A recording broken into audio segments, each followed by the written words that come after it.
안녕하세요. 캐디쟁이 AI입니다. 자, 저번 시간에 치수기까지 했죠. 그걸 하기 전에, 그걸 한 다음에 이제 배치를 해야 되는데, 배치를 하기 전에, 저번 영상을 보시면서 뭔가 이상한 걸 느끼신 분들이 계실 거예요. 분명히 계실 거예요. 못 느꼈다면 어쩔 수 없겠지만. 지금 이제 여기 있는 거죠. 이건 치수기만한 거긴 한데, 얘랑 같은 건데 뭐가 좀 이상하게, 미묘하게 다르죠? 미묘하게 다른 게 뭐냐면, 선종류 축척이에요. 보시면 이제, 얘는 이렇게 작게 돼 있고, 얘는 이렇게 돼 있는데, 저번 영상에 이제 요걸로 치수기입을 한 거거든요. 근데 그 전 영상, 형상을 그릴 때 보면은, 아마 중심선들이나 소문선들이 이런 식으로 표현됐을 거예요. 그래서 이제 제가 이제 올려드린 템플릿 파일에 문제가 좀 있어서 지금 말씀을 드리는 거예요. 물론 이제 이건 이제 엄밀히 얘기하면 제가 이제 실수다라고 할 수 있는데, 저도 이제 강제로 찍으면서 좀 이상했어요. 이게 LT 스케일을 바꾸다 보면 대개는 소수점이 들어가거든요. 근데 이건 키워줘야 돼. 그래서 이렇게 시험이 진행된 적이 없었던 것 같은데 라고 생각을 해서 뭐가 이상한가 했더니 선종류가 잘못 골라졌냐? 그건 아니에요. 그건 아니고 그 선종류를 지정하는 림 파일, 이거는 이제 제 사용 재정의 선종류 만들기, 내가 원하는 선종류를 만들어보자라는 그 강좌를 보시면은 알 수 있는데, 우리 선종류의 형태가 정해져 있는 게 오토캐드에 있는 림 파일이에요. 확장자가 이제 LIN으로 되어 있는 림 파일인데, 그 림 파일이 이제 캐드가 기본적으로 제공하고 있는 게 두 가지가 있어요. 하나는 어캐드.린이 있고, 또 하나는 어캐드.iso.린이 있는데, 제가 강좌할 때 그 선종류 만드는 강좌할 때 사용했던 거는 어캐드.iso.린이에요. 왜냐면 캐드가 처음 깔리고 기본적으로 물고 있는 게 어캐드.iso.린이에요. 근데 어캐드.린은 뭐냐? 네, 여기 들어가 있는 치수가 똑같은 선의 형태인데 되게 짧게 돼 있어요. 그리고 어캐드.iso는 되게 크게 돼 있고, 그런 차이가 있어서 이제 그거에 따라 달라진다는데, 제가 업무를 하는 컴퓨터 해석을 하다 보니까 업무를 하면서 다른 거랑 섞였어요. 이게 아예 그냥 어캐드를 사용하는 린을 사용하는 프로그램하고 섞이게 되면 이제 그런 현상이 발생을 해요. 그래서 이제 이게 원래 제가 만들었던 템플릿이 좀 변질이 돼가지고 사용이 됐는데, 일반적으로 이제 요렇게 좀 큰 형태, 약간 큰 형태로 좀 정의가 되는 게 일반적으로 여러분들이 시험장 가면은 될 거예요. 그래서 여러분들 헷갈릴까봐, 이거 강좌 끝나면 그 템플릿 파일들 다 전부 교체를 할 거고, 할 건데, 엄밀히 말하자면, 여러분들이 시험 볼 때, 이 형태가 나오든, 요런 형태가 나오든, 이런 형태가 나오든, 어쨌든 여러분들은 다 똑같은 사이즈를 맞추실 수 있으셔야 돼요. 이게 크게 나왔는데, 내가 연습할 때는 크게 나왔는데, 막상 시험 보니까 이렇게 작게 나왔어. 그래서 나 못 맞춰라고 한다면, 여러분들은, 불합격되는 게 맞아요. 이거 뭐 제가 파일 잘못 올려놓고 변명한다라고 생각할지 모르겠지만, 아니에요. 이 LT 스케일의 정확한 개념을 알고 계시다면, 그냥 사이즈 보고, 키워야겠네, 줄여야겠네를 본인이 느끼고 생각하실 수 있어야 되는 거지, 이게 내가 늘상 하던 거랑 다른데 사이즈로 나왔어? 그럼 난 못해. 라고 하신다면, 시험에 불합격하시는 게 맞습니다. 그쵸? 어찌됐든 뭐 그런 문제가 있다. 그래서 이제 다시 다 올릴 거예요. 혹여라도, 이미 이제 제가 전에 작성한 파일을 올렸는데 이런 식으로 다시 바꿔주고 싶다라고 하시면 어떻게 해주시면 되냐면, 여기서 이제 LT 라인 타임 명령을 실행을 해요. 그리고 로드 명령을 눌러줘요. 그러면 이미 내가 사용한 선종류는 로드가 돼 있을 거예요. 로드가 돼 있긴 한데, 센터랑 뭐 히든이랑 팬텀이 로드가 돼 있긴 한데, 그걸 다시 로드해 주시는데, 단 파일에서 여기가 어캐드.iso.린인지 확인을 하세요. 만약에 어캐드.iso.린이 아니라 어캐드.린이다라고 한다면 파일을 딱 눌러주시고, 여기서 어캐드.iso.린을 선택을 하고 오픈 한 다음에 여기서 센터, 그 다음에 컨트롤 누르고 히든, 그 다음에 마지막으로 컨트롤 누르고 팬텀 3개를 다 선택을 해서 오케이 하고, 리로드 올 셀렉트 라인 타입 오케이 해준 다음에 여기서 안 바뀌었죠? RE 리젠 해주시면 바뀌어요. 이렇게. 그래서 선종류를 어캐드.iso.린의 거를 다시 로드를 해주시고, 그 다음에 리젠을 해주시면 다시 이제 내가 원하는 형태로 바뀌니까 요렇게 수정해서 작업하시면 돼요. 설명이 끝났으니까 얘는 닫을게요. 자, 어찌됐든, 전에 이제 잘못된 거에 대한 설명은 드렸고, 자, 이제는, 여기, 원래 이제 마무리 과정으로 들어와야죠. 배치입니다. 자, 배치를 할 때는 당연히, 여기서 배치 1번을 선택을 하겠죠. 자, 이때 중요한 거는 환경 설정. 그거는 제일 처음 했으니까 여기서 다시 안 할 거예요. 안 할 거고, 자, 그 다음에 배치 1 눌러준 다음에 여기서 뭘 해줘요? 일단, 리미츠 영역. 빨간색으로 된 리미츠 영역 잡아야죠. 그래서, LIMITS. 자, 그리고 그 뭐예요? 0,0, 그 다음에 297,210이다라고 입력을 해주시면 리미츠 영역 잡았어요. 반드시 잡아주셔야 돼요. 자, 그리고 나서 도면 틀을 그리는데 그리기 시작하기 전에 먼저 뭘 해준다? 레이어에 와서. 지금부터 사용되는 기본 레이어는 0번입니다. 0번을 기본으로 커렌트 레이어로 만들어주고, 그 다음에 REC. 자, 0,0에서 297,210. 지금 그린 건 뭐다? 지금 그린 건 리미츠 영역이다. 우리가 필요한 건 거기서 뭐 10mm씩 들어온 거다. 그래서 왜 렉탱글로 그랬냐? 옵셋 10해서 그냥 안으로 들여주면 끝나니까. 그려주고 나서 반드시 리미츠 영역은 지워 주셔야겠죠. 자, 그리고 이제 표제란 그려야죠. 표제란 그리기 위해서는 익스플로드 X로 틀을 깨고, 왜? 한 선만 내려와야 되니까. 옵셋. 자, 여기 안 보이면 확대하셔서 8 선택하고 M 하나 둘 세 개. 자, 그리고는 옵셋 30 옵셋 25. 자, 그리고는 트림 정리를 해주시면 되겠죠. 자, 그 다음에 이제 표준안에 글자를 써야죠. 표준안에 글자의 크기, 그 다음에 글꼴 모두 나와 있습니다. 자, 이때 기본적으로 ST 스타일에 가셔서 내가 지금 선택된 커런트 텍스트 스타일이 스탠다드인지 확인하시는 게 중요하다고 했어요. 왜? 우리가 치수 기입할 때 어느 글꼴을 굴림으로 바꿨다? 스탠다드라는 스타일이 갖고 있는 글꼴을 굴림으로 바꿨다. 그러면 추가적으로 내가 스타일에서 뭔가 작업을 하는 내용이 없으려면 어떻게 된다?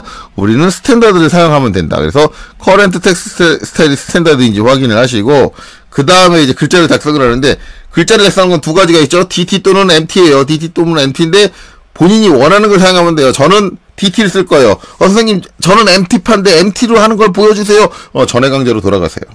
전해 강좌 가보시면 MT로 작성하는 법도 했어요. 저는 DT파기 때문에 앞으로 빠르게 진행하는 거여서 무조건 DT로 진행할 거예요. DT. 자, 그리고 자리 맞추기 제의를 MC 중앙중간, 그 다음에 어떻게 맞춰요? 여기서 미드 비트윈 2포인트, 이 점과 이 점 사이의 중간점 맞춰주고, 글자의 높이를 물어보죠. 그러면 3. 자, 그리고는 기울여 쓸 거 아니니까 엔터. 그 다음에 한글로 바꿔서 써주시면 되겠죠. 자, 글자를 써주고 나면 가장 먼저 해줘야 되는 건 뭐다? 재빠르게 작성된 글자를 선택을 하고, 레이어. 뭘로 바꿔준다? 글자 레이어. 문자 레이어. 자, 이게 되게 중요하다고 했어요. 왜? 문자 레이어와 양본 레이어는 구분이 안 돼요. 빨리 안 바꿔주면, 글자 작성하고 빨리 안 바꿔주면 나중에 바꿔준다? 까먹고 안 바꿔줄 수도 있다. 자, 이렇게 되죠. 자, 그 다음에 이제 나머지는 카피를 놓으시면 돼요. 카피. 자, 이 글자에 미드 비트윈 2포인트, 요 점과 요 점 사이의 가운데 점을 어디로? 미드 비트윈 2포인트, 요 점과 요 점 사이의 가운데 포인트에 놔주면 얘도 딱 가운데에 놓였다. 그 다음에 이거를 카피. 다시 얘가 몇 개? 3칸. 자, 여기서 여기로, 그 다음에 여기로 복사를 해주고, 그 다음에 이름 바꿔주면 되겠죠. 여기는 이름 해주면 되겠고, 여기는 1. 자, 해주면 되고, 여기는 본인 수험번호 1, 2, 3, 4, 5, 6, 7, 8, 9, 0번이요. 자, 그 다음에 여기다는 본인 성명, 홍길동. 그 다음에 여기는 시험 보는 당일, 시험 날짜를 옆에 적혀있는 형식과 같은 형식으로. 오늘은 며칠이지? 7일이네요. 작성해 주시면 된다. 그쵸? 그럼 얘는 이제 얘를 레이어를 문자로 바꿔준 걸 복사해서 놓은 거니까 얘 레이어도 그냥 문자에 있어요. 이렇게 되면 전체 다 깔끔하게 작성이 되는 거죠. 여기 작성이 끝나고 나면 그 다음에 해줘야 되는 건 뭐다? 요거를 작성한다? 아니, 그거보다는 먼저 해야 되는 건 모델에 있는 도면을 어떤 형태로? 우리 문제 형태로, 이런 형태로 배치를 해주는 게 우선이다. 그쵸? 저걸 먼저 해줘야 돼요. 자, 그래서 이제 작업을 하면, 자, 일단 모델에 있는 거 불러오는 거 뭐다? 명령어 mview는 단축키로 뭐다? mv 해가지고 화면이 몇 개가 필요하다? 정면도, 우측면도, 평면도 3개가 필요하니까 옵션에 있는 3을 입력을 한다. 자, 라이트 또는 톱도 가능해요. 라이트만 가능한 게 아니라. 하지만 라이트가 기본 옵션이니까 저는 라이트로 우측으로 놓을 거고, 그 다음에 어디에 우리가 틀을 모델에 있는 내용을 넣을 거다? 이 도면 양식 안에. 그래서 양식에 좌측 하단, 우측 상단을 찍어서 사각형을 그려주면 이렇게 화면이 3개가 들어온다. 자, 이 중에 여기는 정면도, 여기는 평면도, 여기는 정면도, 여기는 뭐 우측면도만 남겨두면 되는데, 일단 안으로 들어가서 더블 클릭해서 들어가서 가운데 펜으로 평면도를 가운데로 놔주고, 우측면도를 정면도를 가운데로 놔주고, 여기는 우측면도를 가운데로 놔준다. 가운데로 놔줘야 되는 이유는 가운데를 기준으로 얘가 확장이 되기 때문에, 이렇게 확장되면 물체가 화면에서 사라질 수도 있어요. 확대될 때 화면이 확대될 스케일이 바뀔 때 사라질 수도 있기 때문에 안 좋다. 그렇기 때문에 가운데다가 놔주시는 게 좋다라는 거죠. 자, 그리고 빠져나온다. 자, 빠져나온 다음에 이제 제일 처음에 지도는 건 뭐야? 요 물건들의 사이즈를 맞춰줘야 된다. 그냥 아무렇게나 맞추는 게 아니라 여기 써있는 축척값을 기반으로 맞춰준다. 그걸 해주기 위해서는 원래는 MVSETUP, MV 셋업을 해가지고 어떻게 해주느냐? 스케일 뷰포츠 해가지고 S 옵션을 통해서 뷰포츠 3개를 선택하고 엔터. 처음에 물어보는 건 뭐냐? 개별적으로 답해줄 거냐? 화면이 하나, 둘, 셋, 3개를 선택했으니까 3번을 답을 할 거냐? 아니면 유니폼 모두 같은 값으로 봐서 한 번을 답할 거냐인데, 우리는 다 같은 값이기 때문에 유니폼. 그리고 나서 물어보는 건 뭐? 페이퍼 스페이스 유닛 모델, 그러니까 종이 공간의 유닛 단위는 얼마냐? 근데 1이라고 했어요. 1. 앞에 자리를 입력하는 거예요. 축척의 앞에 자리를 1. 그리고 그 다음에는 뭘 물어본다? 모델 스페이스 유니츠. 도면 공간의 단위는 뭐냐? 즉 페이퍼 스페이스, 종이에서 1을 그리면 걔는 모델 스페이스, 실제는 2mm다 라는 얘기예요. 즉 2분의 1로 축소해서 표현해 주겠다라는 개념이 되는 거죠.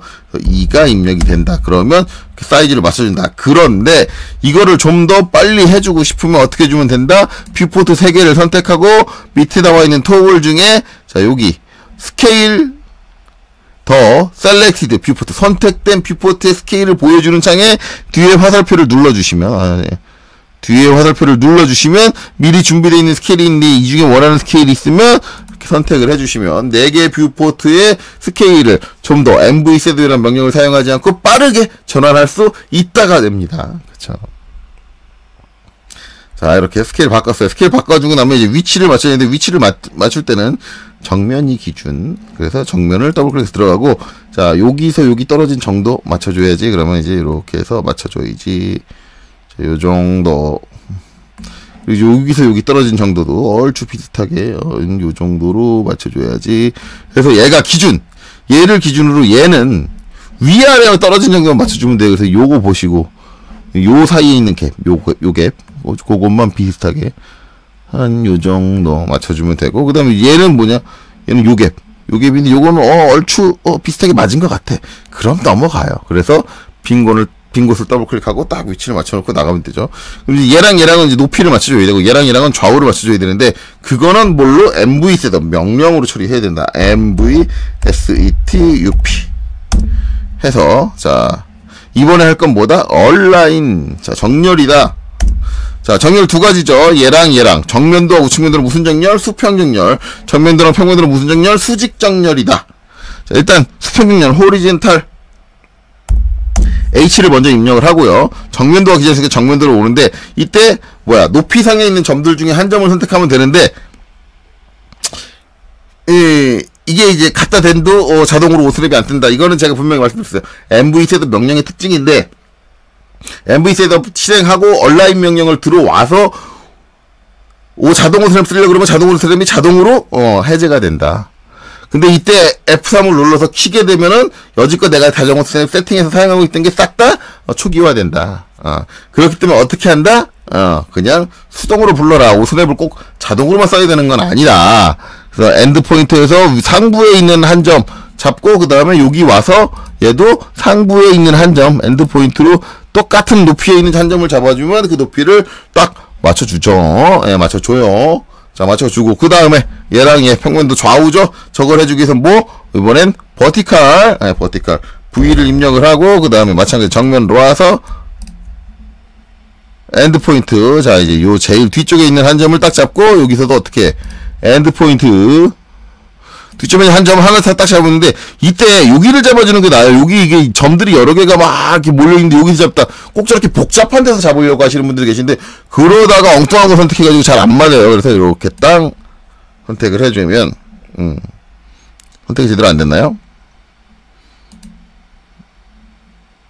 다시 한번 해볼까요? 네, 제대로 됐죠.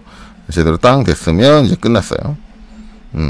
자, 그리고 이제 다 끝났으면 명령을 ESC 눌러서 끝내고 모델 스페이스, 페이퍼 스페이스로 돌아오고 하면 되는데 지금 보면 뭐예요? 이렇게 맞췄더니 요 치수가 바깥으로 나갔네?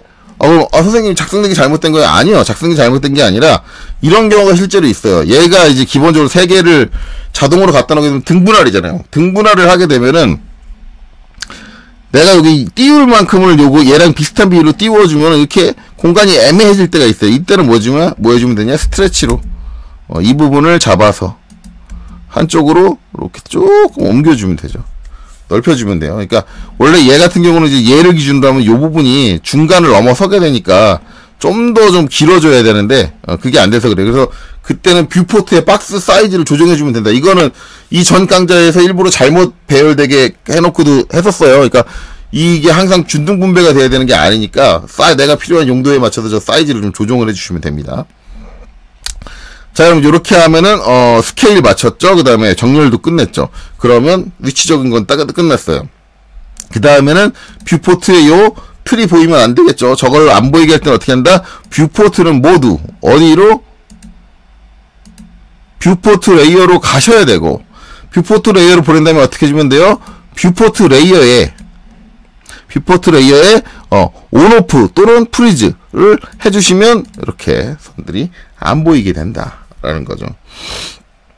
자, 그 다음에 이제 요거 놓을 때는 이제 여기를 보면 여기에 이제 규정들이 써져 있다. 이렇게 요걸 참고하시면 된다. 그리고 이제 요 앞에 있는 요 기호는 내가 그리는 게 아니라 인서트 명령을 통해서 이미 만들어져 있는 블럭이 있다 했으면 템플릿상에 이미 만들어져 있는 블럭을 갖고 와주면 된다라는 거죠. 갖고 들어오면. 근데 이 버전 같은 경우 인서트 할 때 오래 걸리는데 자, 빨리 나와라. 자, 이렇게 나오는데 자, 이때 얘를 선택하면 이제 마우스에 따라다닐 거예요. 따라다니면 이제 원하는 위치 내려놓으면 된다는데 이것만 이게 이제 요새 버전에서는 이런 식으로 인서트가 나오는데 혹시라도 내가 사용하는 버전이 좀 이거보다 전 버전이다 그러면 어떻게 나온다? CLASSICINSER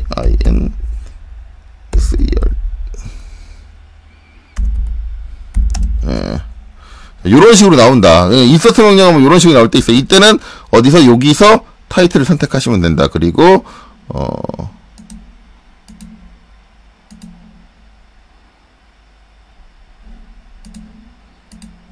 자, 이렇게 해서 불러가지고 원하는 위치에다 땅 내려놓으시면 된다. 이거는 이렇게 내려놔졌죠. 원하는 위치에 내려놓으면 된다. 요 내려놓는 위치는 이걸 참고하시면 돼. 이걸 참고해서 70 있는데 원이 대략적으로 오고 거기 살짝 이 정도 내려오고 이렇게 요걸 보고 이제 참고해서 작성을 하시면 되고 위치는 내려놓으시면 되고 그 다음에 여기서 이 글자를 작성할 때 이제 얘를 참고를 해야겠죠. 글자는 이제 마찬가지로 DT를 쓰시나 MT를 쓰시나 그거는 개인의 자유. 저는 DT를 쓸게요. DT 하고 그 다음에 이때 이제 자리 맞추기 J 같은 경우는 뭘 하셔도 상관없습니다. 이게 중요한 건 아니에요. 그래서 저는 그냥 그대로 놓고 DT 해서 나오는 그대로 놓고 그냥 한 점 아무데나 찍어줘요. 이래 놓고 높이 글자 높이는 여기가 3.5 그 다음에 기울여 쓰는 거 없고 그 다음에 여기다가 저는 정면도에다가 지금 하고 있죠. 정 한 칸 띄고 면 한 칸 띄고 도 이렇게 작성을 하고, 자, 이제 위치가 안 맞는 거는 다시 move 명령으로 적절히 이제 조정을 해주시면 돼요. 이렇게 살짝 위로 올라가야 되고, 그쵸? 그 다음에 이제 요 아래쪽 마찬가지 DT에서 자, 한 점 찍고, 그 다음에 자, 글자 높이는 2.5라고 돼 있죠. 그리고 기울여쓰기 없고, 그쵸? 그 다음에는 뭐예요? 축, 척, 그 다음에 1/2 이렇게 작성을 하고, 여기 작성을 하고, 얘도 마찬가지 move로 적당히 글자 위치는 조정을 해주시면 돼요. 이게 좀 더 뒤로 가야겠네요. 뭐 이거는 이제 정확한 거 아니니까 대략적으로 이렇게 가면 돼요. 그래서 이제 이렇게 하나 작성했으면 이제 나머지는 얘를 보고 정면도가 축척이라는 글자 끝 정도에 걸리는 게 좋을 것 같고요. 이렇게 대충 논다.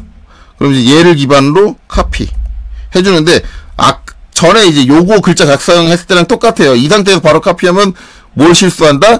텍스트의 폰트, 글자의 이제 레이어가 아직 모인 상태다, 0번인 상태다. 글자 작성 끝났으면 뭐 해준다? 바로 레이어를 여기서 문자로 바꿔준다. 글자의 레이어를 문자로 바꿔준다. 이러고 카피해야 되겠죠. 카피 선택 다 하고, 자, 얘를 위로 축척이 선택이 안 됐네요. 다 선택 다 하고 위로 한번, 그쵸? 요 정도 띄워서 비슷하게 이제 비율 띄워가지고 여기로 이제 보내주면 되겠죠. 여기도 측면도 이제 너무 왔나요? 그래서 이제 살짝 비슷하게 이렇게 갖다 놓고 뭐만 바꿔주면 돼요. 얘만 바꿔주면 되죠. 자, 여기는 이제 앞에다가 평, 여기를 이제 정자를 지우고 우측 이렇게 작성을 해주면 되겠죠. 그러면 작성이 끝났다. 자, 그럼 이제 글자 작성 여기 뷰 기호 이제 놔두고 이제 뷰 이제 텍스트 다 적어놓고 그럼 끝났냐? 아니죠. 이제 마지막 남은 거 뭐예요? LT 스케일을 맞춰야 된다. 이거 이제 강좌 제일 처음에 얘기한 거죠. LT 스케일 저번에 이제 키웠는데 이제 지금은 키우면 안 되겠지. 너무 크죠? 줄여야지. 일반적으로 이제 ISO 어캐드 ISO.린을 사용하면 이제 이런 현상이 발생을 해요. 그럼 이제 LTS 해가지고 어떻게 되느냐? 0.5 줄여보면, 제가 뭘 포인트로 잡으러 그랬다? 중심선. 여기 2개 정도 들어오는데 여기 하나밖에 안 들어오네. 아직도 큰 애라고 생각을 하시면 돼요. 정확한 값이 아니에요. 그러면 이제 0.5 반 줄였는데 안 되면 이제 0.25 반 더 줄여봐야지. 그랬더니 2개 다 2개 들어왔네. 한 이 정도면 적당하겠다. 예, 이렇게 결정이 나는 거죠. 딱 정확한 값을 잡을 수는 없어요. 적당하겠다 정도까지만 잡으시면 돼요. 그렇죠? 이렇게 되면 작성이 끝났으니까 어떻게 해요? 컨트롤 S 저장하시고 뭐예요? 제출 버튼 눌러서 제출하시면 되는 거죠.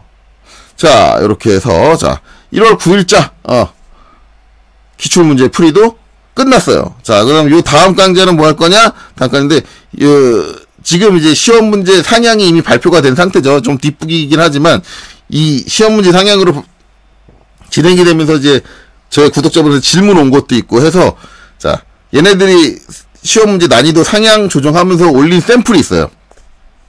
다음 강좌는 그 샘플 문제를 한번 풀어보도록 할게요. 뒷북이긴 하지만요. 자, 그래서 오늘 강좌 여기까지 하도록 하겠습니다. 수고하셨습니다.